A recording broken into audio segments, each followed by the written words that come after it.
Thank you, Jason. Good morning, everyone. There are plenty of studies out there about how sitting too long can be bad for you, of course. And if you're someone who has a desk job, chances are you probably spend most of your day sitting. So joining us this morning on this Get Movin' Monday is Tietz, a trainer at Lifetime Fitness. You have a couple of exercises and ideas for us. Yeah. I mean, we sit a lot too. So what kind of ideas do you have for us? Yeah, sitting is one of the largest impactors when it comes to being unhealthy and problems for the body.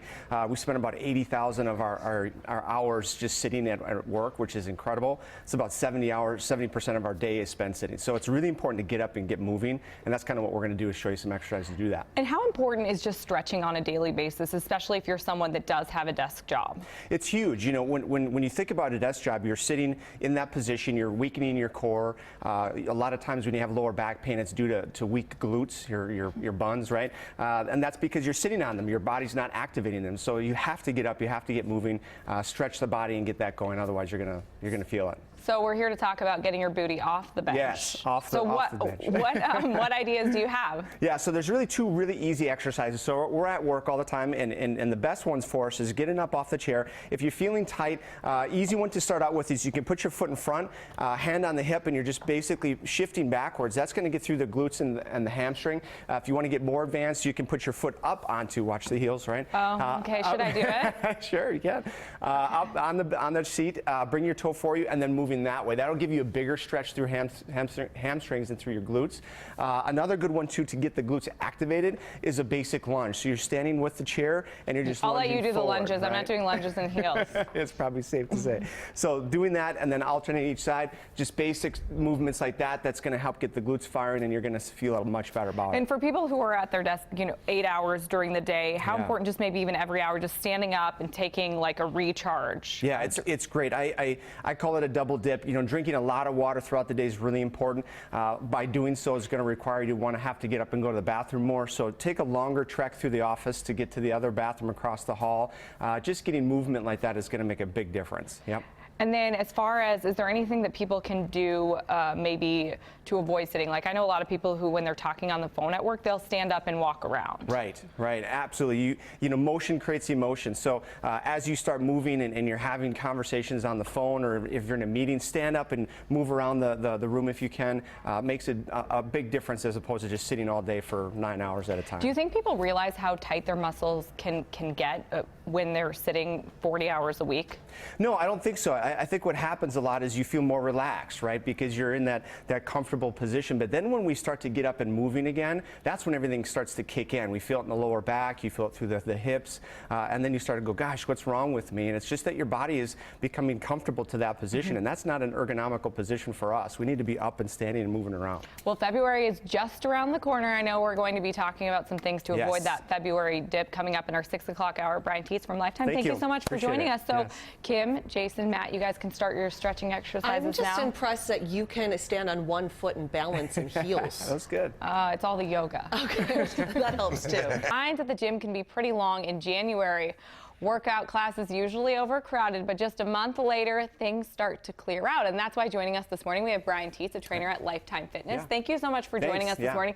So let's face it, February is just around the corner, and that's when a lot of people kind of give up on those New Year's resolutions. So how do you avoid that February dip? Yeah, it's a seasonal time of year for us where we see people kind of make habits and resolutions in December, and then a couple months later things start to fall off. So like we talked about last time, is try to get into some consistent patterns to things. Find times of the day that you can really commit to, even if it's 2-3 times a week, if it's before work, after work, weekends if you have to because you don't have the kids, that type of stuff. But getting in a good pattern with workouts is really important. How can even a small amount of exercise make a big difference, even if it's just twice a week?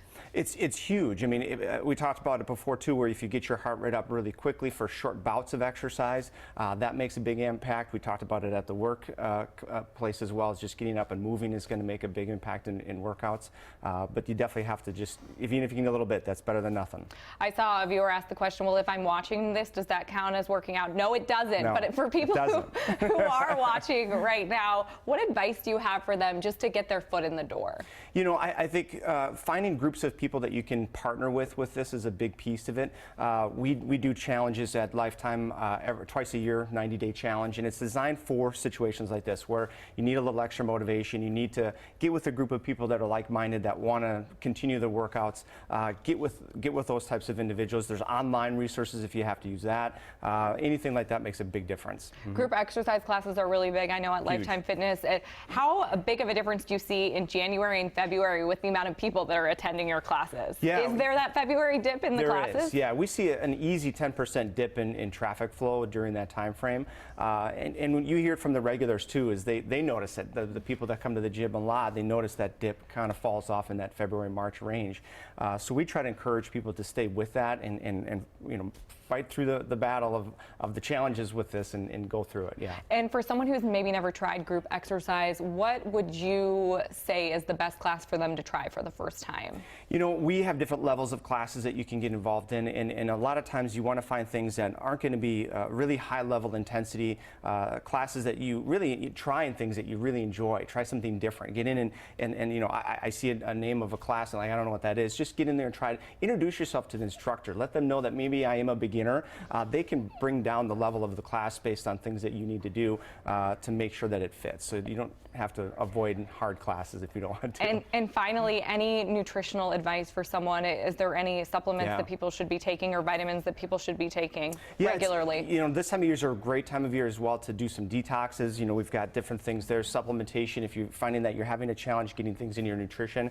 I tell people, you know, you have to eat, so make sure that start there, right? Taking sugar out of your diet, reducing some things there can make a big difference. Well, Brian, thank you so much for joining us this morning. And vitamin D is good for anyone. Matt, I hear the sun will be shining eventually.